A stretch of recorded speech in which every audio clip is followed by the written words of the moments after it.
घटक क्रमांक 4 मराठी भाषा व तंत्रज्ञान वर्तमानातील आव्हानं. आपण 3 घटकांमध्ये माहिती तंत्रज्ञानाचा विचार करतो आणि आजचं युग हे तंत्रज्ञानाचं युग मानलं जातं. मानवी जीवनाचा बहुतांश भाग आजच्या काळात माहिती तंत्रज्ञानाने व्यापलेला आहे आणि आजच्या युगाला आपण डिजिटल युग असं म्हणतो. या युगात डिजिटल तंत्रज्ञान वापरून दैनंदिन व्यवहार केले जातात. अशा वेळी भाषिक व्यवहारासाठी तंत्रज्ञान हे अपरिहार्यच ठरतं, हे आपल्या सर्वांना माहीतच आहे. मानवी भाषा आणि तंत्रज्ञानाचं एक अतूट असं नातं तयार होतं. आज भाषेचा विकास हा तंत्रज्ञानाच्या सहाय्याने होताना दिसतो, कारण भाषा वापराचे क्षेत्र तंत्रज्ञानामुळे विस्तारलेले आहे. तंत्रज्ञान हे सर्व क्षेत्रात व्यापलेलं आहे, वापरलं जातं. आज कोणतंही क्षेत्र तंत्रज्ञानाशिवाय राहिलेलं नाही. त्यामध्ये मग संगणक असेल, स्मार्टफोन, वेगवेगळी उपकरणं असतील, कॅमेरे असतील, ध्वनिमुद्रणाच्या सोयी असतील, इंटरनेट असेल, त्याच्यावर उपलब्ध असलेली माहिती असेल, सोशल मीडिया प्लॅटफॉर्म्स असतील जसं की व्हॉट्सॲप, फेसबुक, या सगळ्यांचा त्यामध्ये समावेश होतो. ईमेल्सद्वारे संदेशवहनाची देवाणघेवाण केली जाते. गुगल डॉक्सद्वारे मजकूर जतन केला जातो. क्लासरूममध्ये ऑनलाईन वर्ग घेतले जातात. बऱ्याचशा सोयी या तंत्रज्ञानामुळे सोयीच्या एकदम सोप्या झालेल्या आहेत. युनिकोड अंकाच्या शोधानंतर संगणकावर अनेक भाषांचा वावर सहजसोपा झालेला आहे. आपापल्या मातृभाषांमध्ये व्यक्त होण्याची सोय उपलब्ध झालेली आहे. परंतु माहिती तंत्रज्ञान क्षेत्र हे गतीनं विकसित होत असलेलं आणि रोज बदलणारं असं क्षेत्र आहे. भाषांच्या प्रारूपांमध्ये बदल करणं गरजेचं आहे. आज गुगल सर्च इंजिनला ChatGPTचा पर्याय उभा राहिलेला आहे. म्हणजे बरंच सोपं काम झालेलं आहे याच्यामुळे. रेडिओ असेल, दूरचित्रवाणी, सोशल मीडिया, या सर्वच ठिकाणी मराठी भाषा वेगवेगळ्या पद्धतीने वापरली जाते. माध्यमांवर नजरेला येईल अशा भाषिक त्रुटी काही दिसतात. त्या चित्रपटांच्या किंवा बातम्यांच्या सबटायटलमध्ये दोष असतात, भाषांतरात दोष दिसतात, शुद्धलेखनात दोष दिसतात, किंवा जाहिरातींमधील वाक्यरचना असेल, शब्द चुकीचे येतात. याला भाषिक कौशल्य कमी पडतात, हेच कारण आहे. आणि त्यामुळे या क्षेत्रात काम करणाऱ्या लोकांना भाषिक कौशल्य आत्मसात करणं, त्या दृष्टीनं तयारी करणं, तर तसं न केलं तर मराठी भाषेचा विकास हा होणार नाही. कारण ही माध्यमे या काळाची गरज बनलेली आहेत आणि तर मराठीचा वापर वाढला तर खऱ्या अर्थाने भाषा वाढणार आहे, हे नाकारू शकत नाही आपण. तर तंत्रज्ञान आणि मानवी जीवनाचा विचार केला तर तंत्रज्ञान हेच मुळात मानवाच्या जगण्यात सुसह्यता येण्यासाठी निर्माण करण्यात आलेलं आहे. नवनवीन शोध त्यातून पुढे आले. मानवाने तंत्रज्ञानाचा सर्वात जास्त उपयोग माहिती प्रसारणासाठी करून घेतला. एका क्षणात आपण कोणत्याही देशाच्या कानाकोपऱ्यातील माहिती घर बसल्या मिळवू शकतो. घटना घडामोडी एकमेकांना सांगू शकतो, पाहू शकतो. व्हिडिओ कॉल करून आपण कोणाबरोबरही बोलू शकतो. विद्यार्थी आता जगातील कोणत्याही ठिकाणी बसून जगभरातील कुठल्याही शिक्षण संस्था, विद्यापीठातून शिक्षण घेऊ लागलेले आहेत. त्यामुळे गरजू विद्यार्थ्यांना शिक्षण घेणं देखील बरं सोपं झालेलं आहे. उद्योग क्षेत्रामध्ये तंत्रज्ञानामुळे मोठे बदल झालेले आहेत आणि ते होतच राहणार आहेत. तंत्रज्ञानाचा वेगाचा विचार केला तर तंत्रज्ञानाचा वेग हा अफाट आहे. एखाद्या वस्तूचे एक वर्जन म्हणजे आवृत्ती येते नाही येतं, तोच त्यापेक्षा प्रगत वर्जन बाजारात हजर असते. मानवी जीवन गतिमान व्हावे, श्रम कमी व्हावे, त्यासाठी तंत्रज्ञान विकसित होत असते. त्यासाठी सतत नवनवीन संशोधने होत असते. त्यामुळे नवनवीन उत्पादने हे बाजारात येत असतात. आणि आज तंत्रज्ञान देखील वेगाने बदलत आहे. तंत्रज्ञानाची जादू सुरू आहे आणि या जादूमुळे मराठीसारख्या भाषेत लिहिणं सहज शक्य झालेलं आहे. संगणक, मोबाईल, टॅब या माध्यमांवर मराठी देवनागरी लिपीत लिहिता येऊ लागलेलं आहे. यंत्रमानव किंवा कृत्रिम बुद्धीच्या आव्हानाबाबत असंच सांगता येईल की भविष्यात शेतीची कामेही यंत्रमानव करतील की काय, किंवा यंत्री मानवीकरणाची हीच गती कायम राहिली तर येत्या काही वर्षात श्रमिकांची गरजच राहणार नाही. चीनमध्ये उपसंपादकाचे काम अत्यंत वेगात आणि अचूक करतील असा कृत्रिम बुद्धिमत्तेचे यंत्रमानव तयार करायचा प्रयोग नुकताच सफल झाला, तो यशस्वी ठरलेला आहे. कृत्रिम बुद्धिमत्ता ही कोणत्याही स्वरूपाचे सर्जनाचे काम करू शकणार नाही असं वाटत असतानाच ChatGPTने नवे तंत्रज्ञान अवतरले. सर्व मानवी जातीला आवश्यक म्हणजे हे घातक ठरेल की काय हे येणारा काळच ठरवेल, परंतु असे शोध हे सुरू आहेत आणि या सर्व तंत्रज्ञान माणसासमोरील आव्हानं ही वाढूच लागलेली आहेत. तर मराठी भाषा आणि तंत्रज्ञानाच्या आव्हानांचा विचार केला तर विज्ञान, तंत्रज्ञान आणि मराठीचा विचार करताना मराठी भाषेसमोर तंत्रज्ञानाचे काय आव्हानं उभी केलेली आहेत याचा थोडक्यात आपण विचार इथं पाहणार आहोत. तर आजचे युग हे आधुनिक तंत्रज्ञानाचं आहे. प्रसारमाध्यमांचा महापूरच इथं आहे. संगणक, मोबाईल, इंटरनेट हे जीवनाचा अविभाज्य भाग बनलेले आहेत.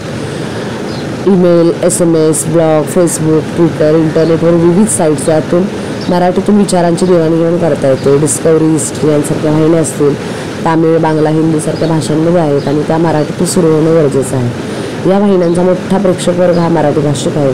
तसेच लहान मुलांचे कार्यक्रम देखील मराठीमध्ये करण्यास प्रोत्साहन दिले पाहिजे. मुलांवर भाषेचे संस्कार ज्या वयात होत असतात त्या वयात मुलं इंग्रजी कार्टून बघतात, त्यांना मराठीमध्ये कुतूहलच वाटत नाही आहे. मग तसंच काही वाहिन्यांवर संवादाचे सबटायटल मराठीमध्ये दिलेलं असतं, परंतु हे काम खूपच वाईट पद्धतीने केलेलं असतं. विज्ञानाच्या पाठ्यपुस्तकांमधील मराठी परिभाषा कठीण व अर्थाचे नीट वहन न करणारी अशी आहे, त्यामुळे तिथेही गोंधळ निर्माण होतो. आज विज्ञान तंत्राच्या काळात भाषा गतीने बदलत आहे आणि जागतिकीकरणानंतर हा वेग मात्र वाढलेला आहे. परिणामी बोलीभाषा मरत आहे, त्यांचा वापर रोडावत चाललेला आहे. जागतिकीकरणानंतर जगात सर्वाधिक व्यवहाराची भाषा म्हणून इंग्रजीला मान्यता मिळाली आहे. त्यामुळे इंग्रजीवरील प्रभुत्व हे जागतिकीकरणात यशस्वी होण्याची गुरुकिल्ली आहे. इंग्रजी माध्यमाच्या शाळांची संख्या मोठ्या प्रमाणावर वाढत आहे. आज उच्च शिक्षणाचे माध्यम केवळ इंग्रजीच आहे. इंग्रजी भाषेतील अनेक शब्दांना प्रतिशब्द मराठीत नाही, याबाबतची चर्चा देखील झालेली आहे. एकूणच काय तर मराठी भाषेपुढचे खरं आव्हान तंत्रज्ञान नसून तंत्रज्ञानाधारित भाषेतून आशय आणि ज्ञान उभं करणं हे आहे. आज सर्वच भाषांसाठी तंत्रज्ञान उपयुक्त ठरत आहे. अनेक भाषा तंत्रज्ञान सहाय्याने विकसित होताना देखील आपल्याला दिसत आहेत. ज्ञानभाषा बनविण्याचे आव्हान. तर भाषेच्या बाबतीत सजगता नसणं ही त्या देशातील गंभीर समस्या असते आणि मराठी भाषेत विज्ञान आणि तंत्रज्ञान शिकता येतं यावर कोणी विश्वास ठेवायला तयार नाही.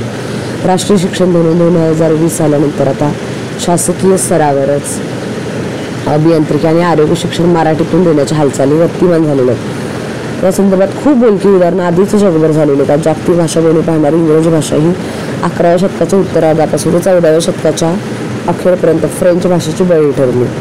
फ्रेंचांनी इंग्लंड जिंकल्यानंतर सर्व राज्यकारभार फ्रेंचमधून सुरू केला. त्यामुळे राज्यकारभार, व्यापार, शिक्षण, व्यवहार, ज्ञान अशा सर्व क्षेत्रात फ्रेंच भाषेचे आधिपत्य स्थापन झाले आणि इंग्रजीची पिछाड झाली. परंतु 300 वर्षांनंतर स्थानिक लोकांनी इंग्रजीच्या वापरासाठी चळवळ सुरू केली आणि मग बऱ्याचशा घटना घडत गेल्या आणि मराठी भाषेचा विचार केला तर मराठी भाषेतच आपले सामाजिक, आर्थिक, औद्योगिक, राजकीय, शैक्षणिक, दैनंदिन व्यवहार झाले पाहिजेत. तर जीवनाच्या सर्व क्षेत्रात किंवा व्यवहारात आपल्या ज्ञानाचे नीट उपयोजन करता येईल. नव्या तंत्रज्ञानाला विरोध. आता कोणत्याही नवीन गोष्टीचा प्रारंभी विरोध करणे ही मानवी प्रवृत्ती आहे. तसं नवनव्या तंत्रज्ञानावर घडलेलं देखील आहे. जुने सोडून देण्याची मानसिकता मानवी स्वभावात नसते, त्यामुळे नव्या तंत्रज्ञानाला सर्रास विरोध होत असतो. परंतु तंत्रज्ञानातील प्रत्येक गोष्टीला दोन बाजू असतात, एक चांगली आणि एक वाईट. तर हे तंत्रज्ञानाचा शोध चांगलं जरी असलं तरी एकंदरीत मानवी हस्तक्षेप यामध्ये कमी होत आहे. जुन्या गोष्टींमधून तंत्रज्ञान आता होणार नाहीत की काय अशी खंत देखील वाटते आहे.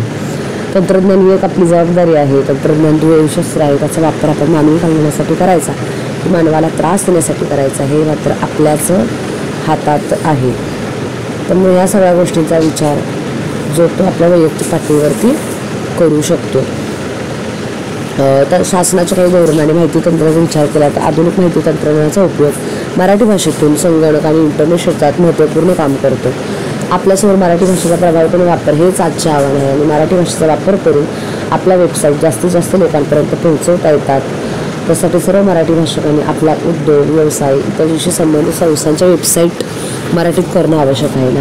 आज व्यवसाय वृद्धीसाठी इंटरनेट वापरलं जातं, त्यावर निरनिराळ्या सेवा सुविधांची माहिती मराठी भाषेत देण्यावर उद्योजकांनी भर द्यायला हवा. ब्लॉग हे देखील इंटरनेटवरील अजून एक महत्त्वाचं माध्यम. आपल्याला हवं ते इतरांना सांगण्यासाठी बनलेले संवाद माध्यम आहे. यावर देखील कविता, गोष्टी, बातम्या, कथा, विनोद, स्वतःबद्दलची माहिती, चित्र, व्हिडिओ आदी आपल्याला हवे ते लिहून प्रसिद्ध करता येतं. सोशल नेटवर्किंग साईटचा काळजीपूर्वक वापर करणं हे देखील आजच्या काळातील सर्वात मोठं आव्हान आहे. तंत्रज्ञानाचा वापर करून जनतेची कामं वेळेत आणि गतीने करण्यासाठी सरकार विज्ञान आणि तंत्रज्ञान आणि कल्पकता धोरण 2013 तयार केले आहे, जे एकंदरीत सर्व कामांना वेग यावा. डिजिटल इंडिया योजना 2015 पुढे आलेली आहे. त्याच्यामुळे देखील नागरिकांना डिजिटल अशा पायाभूत सुविधा प्राप्त करून दिल्या जातात. भाषा आणि संगणकाचा विचार केला तर जगातील कोरिया, चीन, Indonesia, Germany, Japan, Thailand, Saudi Arabia आणि अनेक देशांमध्ये त्या देशांच्या स्थानिक भाषेत संगणक वापरता येणं शक्य झालेलं आहे.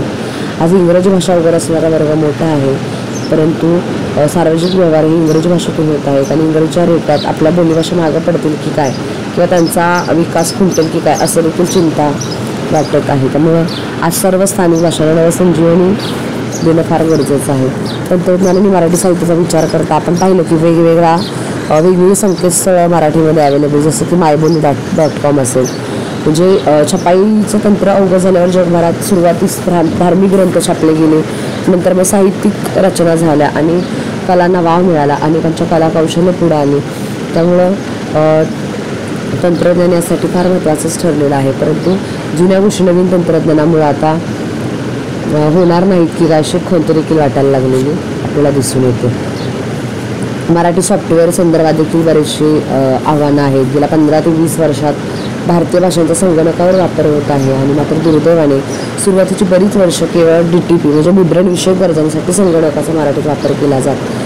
आता बऱ्याच तांत्रिक सुधारणा झालेल्या आहेत. हार्डवेअर सॉफ्टवेअर तंत्रज्ञानातील मोठ्या उलाढालीमुळे संगणक खूप गतिशील बनलेले आहेत. आज बँका, सरकारी खाते, बाजार, दूध डेअरीसह मोठमोठ्या शासन यंत्रणांच्या कामांमध्ये मराठी सॉफ्टवेअरचा उपयोग होऊ लागलेला आपल्याला दिसून येतो.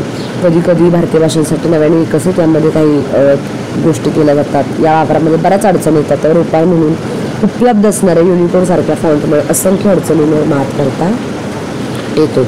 लिपी आणि फॉन्ट आपल्याकडे वेगवेगळे आलेले आहेत. आपण ते पण पाहिलेले, म्हणजे इथं बराचसा भाग रिपीट झालेला आहे की वेगवेगळे युनिकोडमुळं लिप्या सोप्या झालेल्या आहेत. फॉन्ट आल्यामुळे अक्षर रचना आपल्याला करणं इझी झालेलं आहे. फॉन्ट कन्व्हर्टर अशी एक संकल्पना आलेली आहे. जे सुरुवातीच्या काळात कन्व्हर्टर एक मार्ग असत, म्हणजे अनेक उत्पादक दुसऱ्या उत्पादकाच्या फॉन्टमधून आपल्या फॉन्टमध्ये मजकूर नेण्यासाठी कन्व्हर्टरचा वापर करत असत.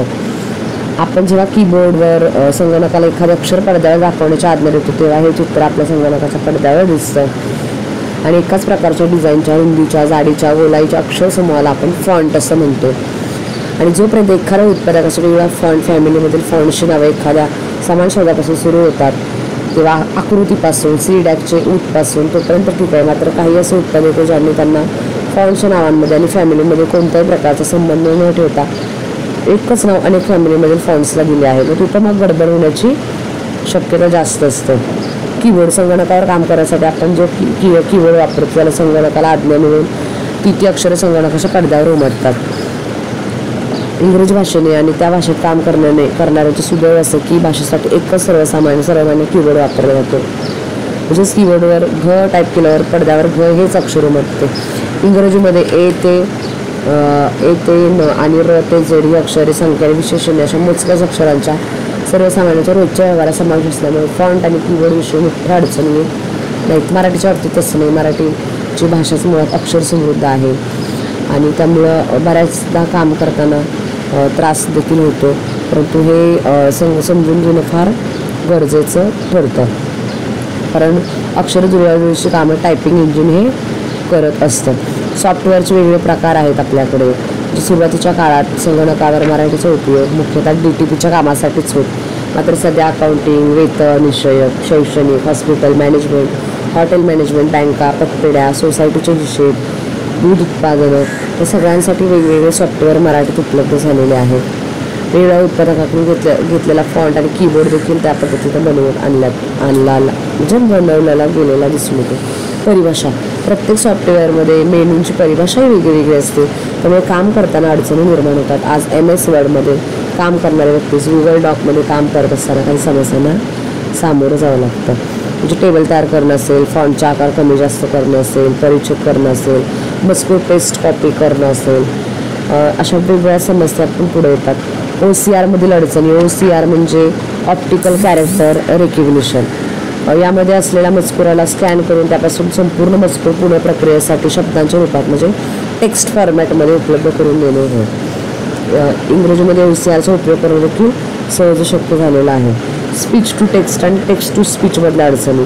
एक नवीन तंत्रज्ञान आहे. संगणकावर मजकूर टाईप न करता संगणकासमोर केवळ बोलल्यानंतर बोललेला मजकूर संगणक स्वतः टाईप करतो. इंग्रजीत हे तंत्रज्ञान मोठ्या प्रमाणावर वापरलं जातं. आज गुगल वॉइस टायपिंगमुळे तंत्रज्ञान मराठीमध्ये उपलब्ध झालेलं आहे. आपल्याला देखील ते माहितीच आहे. युनिकोड असतील, वेगवेगळे युनिकोड आपल्या मराठीमध्ये उपलब्ध आहेत. देवनागरीचे लिपीचे फॉन्ट आहेत. मराठी भाषेच्या प्रसार आणि प्रचाराविषयी काही वेगळी आव्हानं आहेत, जसं की स्वरूपातील मराठी पुस्तकं, मासिकं, साप्ताहिक, नियतकालिक आणि वर्तमानपत्र हे वेगवेगळ्या मराठी संकेतस्थळांवर उपलब्ध करून दिली जातात, ज्याच्यावरून ते आपल्याला वाचता येतं. बऱ्याच ठिकाणी ऑडिओ साहित्य आपल्याकडे आहे. आकाशवाणीची विविध केंद्र, FM रेडिओ, ऑडिओ साधनं थेट लोकांशी संवाद साधतात. आज ऑडिओ बुक्स देखील आलेले आहेत, स्टोरी टेल आलेलं आहे की जेणेकरून आपल्याला ऑडिओ स्वरूपामध्ये भाषणं, कथा, गाणी, लहान मुलांसाठी गोष्टी इत्यादी साहित्य आपल्याकडे उपलब्ध आहे. ऑडिओ व्हिडिओ साहित्य असेल, तंत्रज्ञानाच्या प्रगतीमुळे आज फक्त टेलिव्हिजन पुरतं मर्यादित न राहता संगणक आणि मोबाईलवरही ॲप्लिकेशनमुळं खूप विस्तार झालेला आहे. इथं blog, Facebook, Twitter, Instagram, YouTube अशा वेगवेगळ्या ॲप्लिकेशनचा वापर करून आपल्या भाषेत व्यक्त होण्याची संधी देखील मिळालेली आहे. ज्ञानभाषा बनविण्याची आव्हाने. गेल्या 60 वर्षात ज्ञानभाषा म्हणून मराठीचा विकास करायचे प्रयत्न गांभीर्याने झालेले दिसत नाहीत. आणि एखादी भाषा केवळ शिक्षणाचे माध्यम बनल्याने ज्ञानभाषा होत नसते, तर तिचा जीवनाच्या सर्व क्षेत्रात आणि व्यवहारात नीट उपयोग करून घेणं फार गरजेचं आहे. आता तंत्रज्ञानाच्या विकासाबरोबर मानवी समाज जीवन बदलत आलं आणि त्या जीवनात नवनव्या गोष्टी येत राहिल्या. जीवनात सुसह्यता आणण्यासाठी मानवाने तंत्रज्ञानाचा आधार घेतला आणि गोष्टी सोप्या झाल्या. माहिती तंत्रज्ञानाच्या नेट युगात नवनवीन संशोधनामुळे आपले जीवन गतिमान आणि सुसह्य झालेलं आहे. आणि त्यामुळे संदेश नसेल, माहिती संवहन असेल, मनोरंजन असेल, संपर्क व्यवस्था असेल, अशा सर्व क्षेत्रांच्या कक्षा या विस्तारलेल्या आहेत. आणि मराठी भाषा आणि तंत्रज्ञानावर आधारित असा संवाद सुरू झालेला आहे. तंत्रज्ञानाधारित संवाद म्हणजे काय, तर आज प्रत्येक गोष्ट झटपट आणि बिनचूक होण्याला महत्त्व आलेलं आहे. त्यासाठी माणूस वेगवेगळ्या साधनांचा वापर करतो. संगणक हे यापैकी एकच. संगणक हे मानवनिर्मित उपकरण आहे. आपल्याला तर सगळ्यांना माहिती आहे की बऱ्याच क्षेत्रात त्याचा उपयोग केला जातो, हे आता आपण अभ्यासलंच. परंतु कोरोनासारख्या कठीण साथीच्या काळात देखील वर्क फ्रॉम होम ही नवीन संकल्पना जगभर वापरली गेली. ती सर्वत्र रुजली. लोक संगणकाचा वापर करून कार्यालयात न जाता कार्यालयातील कामे घरातून करू लागले. त्यामुळे आता ऑनलाईन कामाचे एक नवे स्वरूपच विकसित झालेलं आपल्याला दिसून येते. संगणक आणि संवाद. तर संगणक संवाद म्हणजे काय, तर संगणकाच्या माध्यमातून केला जाणारा संवाद किंवा संप्रेषण व्यवहार आहे. जगभरामध्ये आज सर्वाधिक संवाद संपर्क हा संगणकाच्या माध्यमातून होताना दिसतो. त्यामुळे संगणक हे माध्यम खूपच लोकप्रिय आणि अत्यावश्यक बनलेलं आहे. आणि या माध्यमाच्या आधारे प्रभावी संवाद साधून स्वतःचा विकास देखील साधता येतो. अलीकडच्या काही वर्षांमध्ये इंटरनेटची सुविधा ही सर्वदूर पोहोचली आहे. त्यामुळे प्रत्येकाच्या हातात मोबाईल आल्यामुळे संगणकाद्वारे चालणारा संवाद आता मोबाईलद्वारे चालू झालेला. मोबाईल केवळ संवादासाठी निर्माण झालेली वस्तू आहे, परंतु आज मोबाईलने संगणकाची जागा घेतलेली आहे. आणि माणूस हा सामाजिक प्राणी असल्यामुळे संवाद त्याची सर्वाधिक महत्त्वाची गरज आहे. आता संकेतस्थळावरील वेगवेगळे संवाद जे असतात, इंटरनेट म्हणजे काय, तर माहितीचा स्फोट. आज विकिपीडियासारखे असंख्य वेबसाईट्समधून मिळणारी माहिती जी आहे ती आपण अनुभवत असलेला माहितीचा जणू तो महासागरच आहे.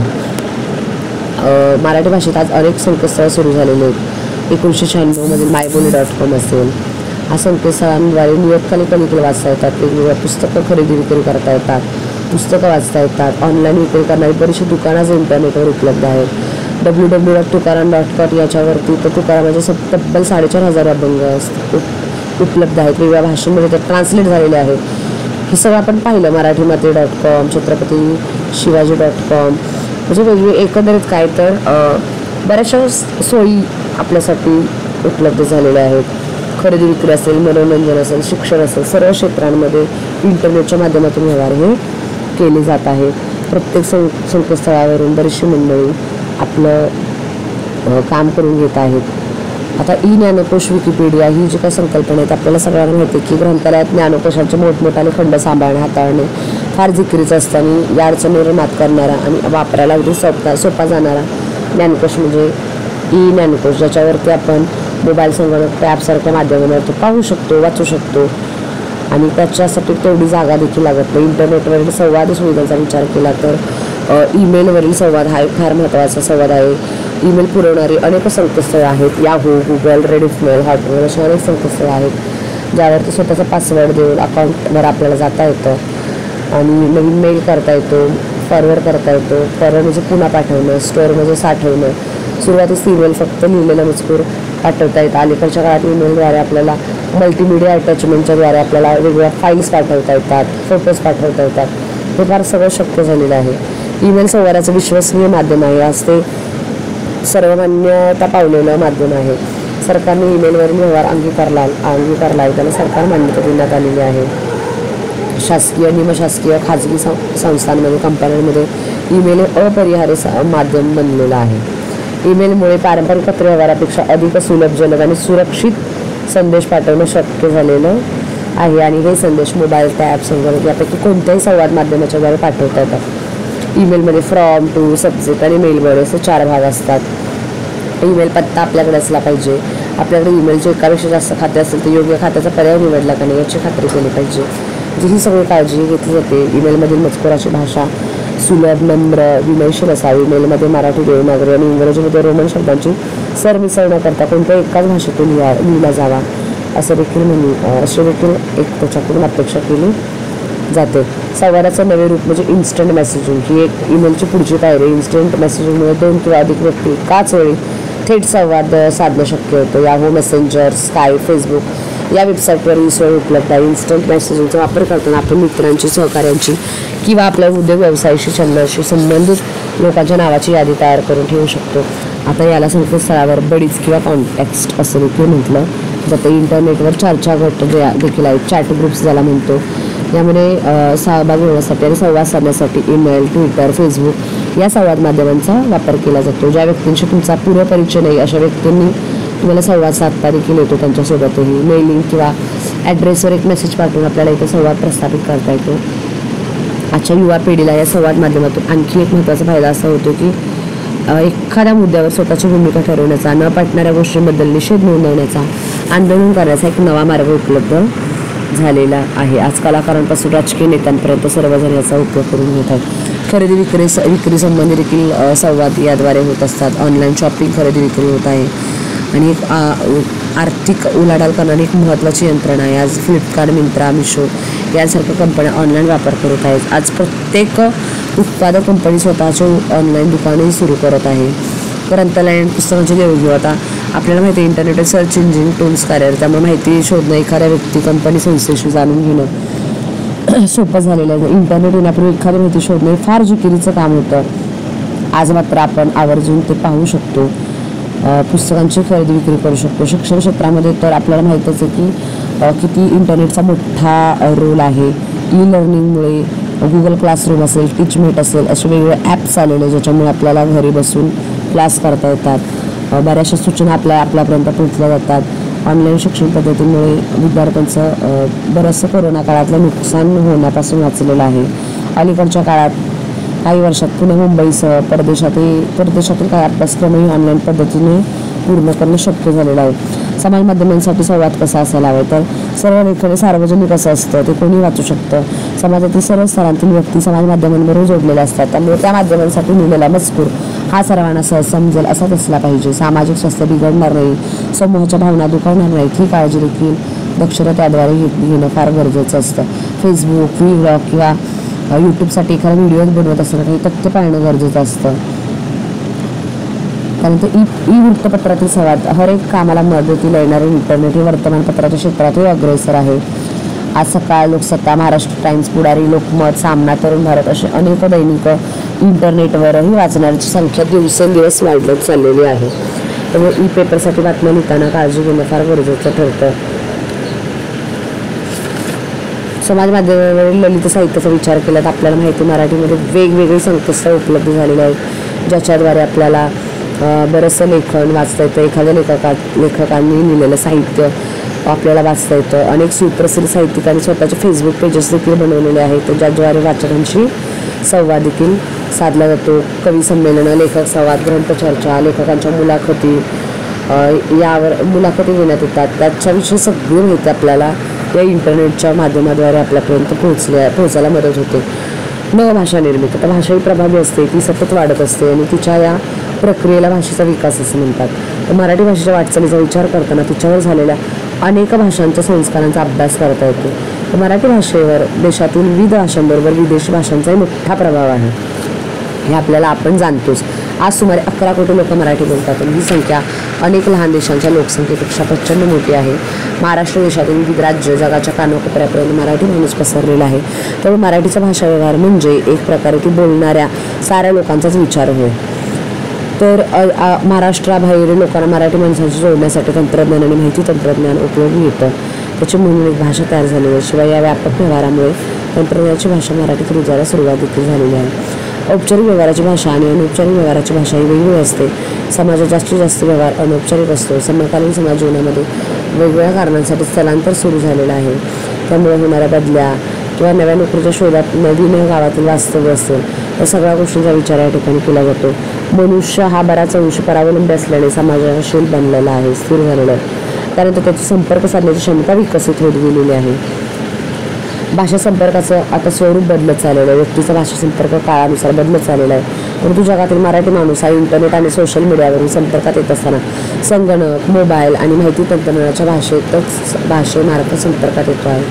त्याची एक नवी भाषा घडत आहे. उदाहरणार्थ computer, mobile, data, save, chat, mail, SMS, call, missed call, memory, GB, 3G, 4G, status, post, followers असे कितीतरी शब्द मराठी भाषेत रुजू झालेले आहेत. भाषा अशी घडतच असते. मुंबई, पुणे यासारख्या महानगरांमध्ये व्यक्ती आपल्या दैनंदिन जीवनामध्ये एकापेक्षा अधिक भाषांचा वापर करत असते. हे लोक आपली घरी मातृभाषा वापरतात. कामात बाहेर पडल्या अनेक भाषांचे समायोजन त्यांना करावं लागतं. हिंदी, इंग्रजीचा सर्रास वापर केला जातो. भिन्न भाषा संपर्कातून आणि व्यवहारासाठी दुसरी भाषा स्वीकारण्याच्या उद्देशाने द्वैभाषिक समाज आपल्याकडे अस्तित्वात आलेला आहे. दैनंदिन व्यवहाराने भाषेचा विचार करता दैनंदिन भाषेवर हां, हो, बरं, ठीक अशा हुंकाराने अपूर्ण वाक्याने पूर्ण होत असतो. तसेच भाषा व्यवहाराचे बारकाईने निरीक्षण केल्यास प्रश्नोत्तरी भाषा मोठ्या प्रमाणात असते. कसा आहेस, काय चाललंय, कुठे चाललाय, बरं आहे का, कसे आहात, काय करताय, तब्येत कशी, कधी आलाय, काय काम आहे, पुढे जाऊ दे काय, पुढे बोलू काय, इतर शेकडो प्रश्न व्यवहारात सतत हाताळले जातात, विचारले जातात. विशेषतः व्यवहार सुरू असताना एखादी परिचित किंवा नौका मनुष्य अशा प्रश्नांनी सुरुवात करतो. म्हणजे कोणत्याही समाजाच्या भाषातल्या संपर्कात येणाऱ्या भाषा बोलण्यापासून ऋण ते समृद्ध बनते. विविध भाषांमधील शब्दांचे आदानप्रदान झालेले असते. मराठी भाषेतून चाललेला भाषा व्यवहार पाहताना आपल्याला लक्षात येतं की इंग्रजी, हिंदी, कन्नड, तेलुगू, तमिळ, गुजराती इत्यादी भाषेतील शब्द मराठीमध्ये मिसळलेले आपल्याला दिसून येतात. आता ही आणि एकंदरीत विचार केला तर ही प्रक्रिया जी आहे नोकरी, व्यवसाय, विविध वैज्ञानिक शोध, नवीन उपकरणे यामुळे अविरत सुरूच आहे. न्यूझीलंडच्या क्रिकेटपटूंनी भारतात आल्यानंतर मुलाखत देताना म्हटलं की आम्हाला जणू फ्रीझरमधून ओव्हनमध्ये आल्यासारखे वाटतं. हे वाक्य अनुवादित केलेलं असलं तरी या ठिकाणी उपकरणांच्या आहारी गेलेला आजचा समाज याच्या तुलना उपकरणांच्या नावाचा किंवा त्यांच्या गुणवैशिष्ट्यांचा उपयोग करू लागलेला आहे. म्हणजेच काय तर भाषा ही नेहमी सतत बदलत असते.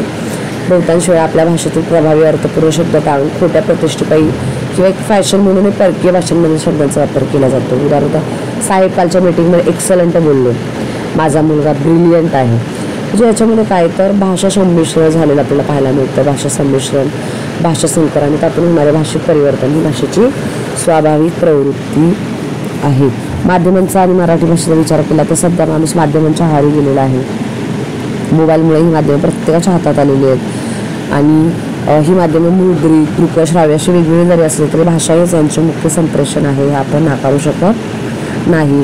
वर्तमानपत्रांशी समाजाचा संबंध आल्यामुळे वर्तमानपत्र वापरले जाणारे शब्द दैनंदिन व्यवहारात रुजण्याची प्रक्रिया वेगाने घडत आहे. तंत्रज्ञान आणि जागतिकीकरण आणि नवभाषा निर्मितीचा विचार केला तर जागतिकीकरण आणि गतीने होणाऱ्या वैज्ञानिक प्रगतीमुळे झालेल्या तंत्रज्ञानाने संवाद प्रक्रियेला गतिमानता लाभलेली आहे.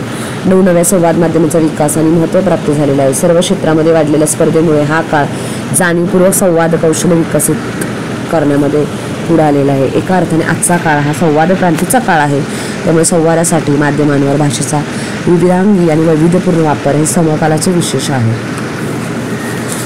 तर तो विचार जो केला आपण तर व्यक्तीची भावस्थिती ही देखील भाषेच्या आधारित यथार्थपणे व्यक्त होताना दिसते. भाषेचा अनेक ठिकाणी सर्जनशील वापर होताना दिसतो. कोणतीही सर्जनशील व्यक्ती सतत असमाधानी असते, कारण अशा व्यक्तींकडून घडणारे सर्जनशील कामच मानवजातीला नव्याची ओळख करून देत असतं. समाजात अस्तित्वात असणाऱ्या विविध भाषिक रूपांमध्ये भौगोलिक, सामाजिक, राजकीय, सांस्कृतिक परिस्थिती कारणीभूत असते. मराठी आणि तंत्रज्ञानाचा विचार केला तर कोणाही सामान्य व्यक्तीला नेहमी नव्या गोष्टींबद्दल गैरसमज असतात. तसेच गैरसमज तंत्रज्ञानाबद्दलही मोठ्या प्रमाणात माणसाला आहेत. भाषेबद्दल सजग असणाऱ्यांना तंत्रज्ञानाच्या भाषेवर विपरीत परिणाम होईल असे वाटत असते आणि अगदी मराठीच्या अस्तित्वाचा धोका असल्याची विधाने यातून आपल्याला दिसून येतात. माहिती तंत्रज्ञान आल्यानंतर या तंत्रज्ञानाला अनुकूल आपली भाषा करण्यापेक्षा आपल्या भाषेला अनुकूल तंत्रज्ञान करण्याला भाग पाडले गेले पाहिजे. असं करण्यात मराठी माणूस हा कमी पडत आहे. आज मराठीसह अनेक भारतीय भाषा संगणकावर वापरले दिसतात. भारतीय भाषांसाठी संगणकाचा उपयोग कसा करता येईल याचा प्रयोग देखील सुरू आहे. नवनवीन तंत्रज्ञान पुढे येत आहे.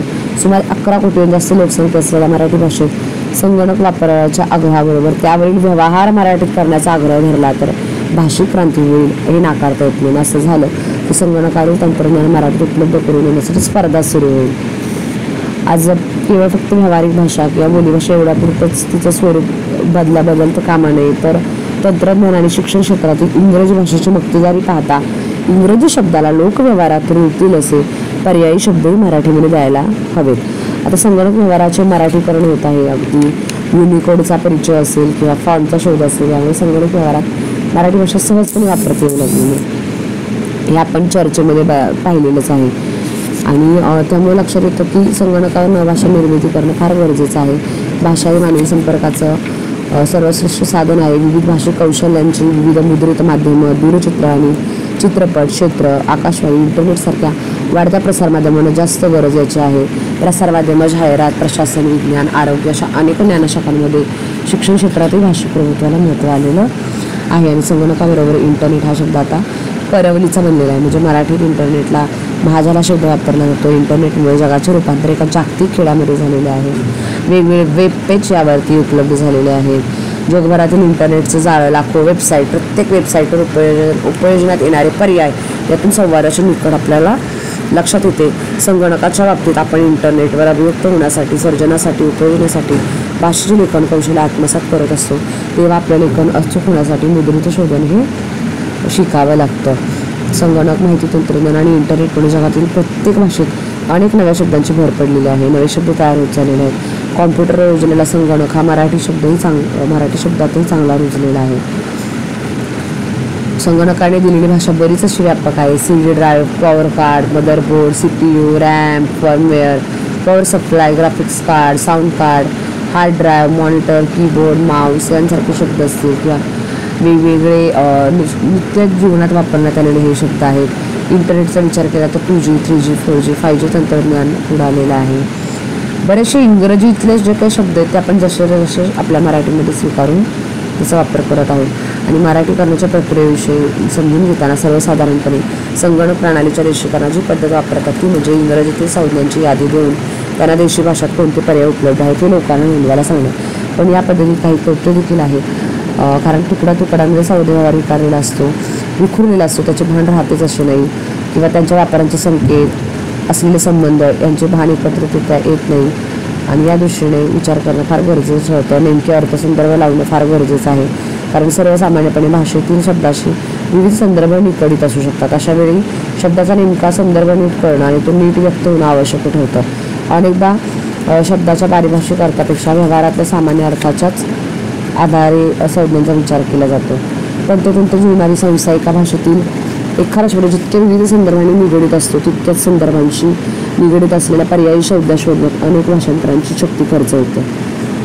निदान शास्त्रीय भाषेवर तर बहुतेक वेळा याची आवश्यकताही नसते. आपला सांस्कृतिक शब्दकोशाचा विचार केला तर अनेकदा असं वाटतं की मराठीचा आपला सामूहिक शब्दकोश हरवत चाललेला. आपल्याला नवा शब्द घडवायचा झाला तर आपण संस्कृतातल्या शब्दशुद्धीची प्रक्रिया वापरू लागतो आणि ती बऱ्याचदा अज्ञानमूलक अशी ठरते. ते असो, संगणकाच्या आज्ञावलीत असताना एक त्यात विशिष्ट रचनाबंध वापरतात आणि त्यात एखादी क्रिया विशिष्ट टप्प्यानंतर परत करण्यात येते. पुढच्या आज्ञा मिळेपर्यंत हे परत करणं सुरूच असतं. या रचनाबंधाला लूप असं म्हटलं जातं. मराठीत याला काय म्हणता येईल तर पुनरावर्तन असं देखील म्हणू शकतो किंवा फेरा.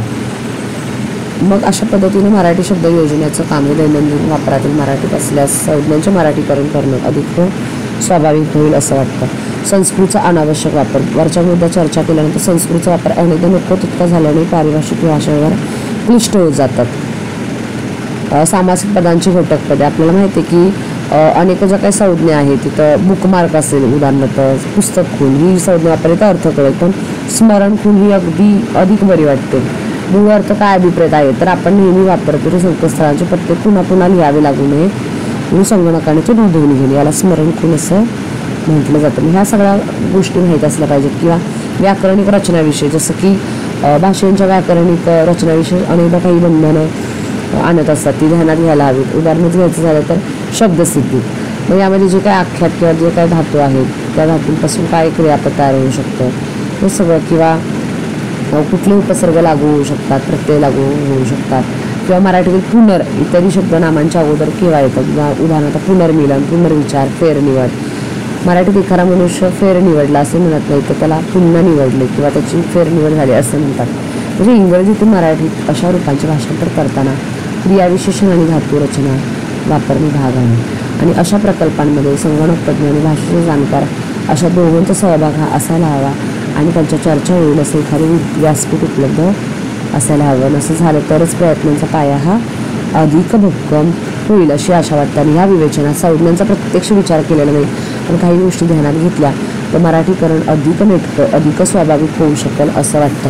म्हणजे एकंदरीत या सगळ्या गोष्टींच्या आधारे आपल्याला लक्षात येतं की तंत्रज्ञान हे किती महत्त्वाचं ठरलेलं आहे प्रत्येक शोधासाठीच, आणि त्याचा उपयोग अशा पद्धतीने करून घेतला पाहिजे. तर सदर घटकात आपण मराठी भाषा माहिती आणि तंत्रज्ञान या पुस्तकामध्ये एकूण 6 घटकांचा परिचय करून घेतलेला आहे.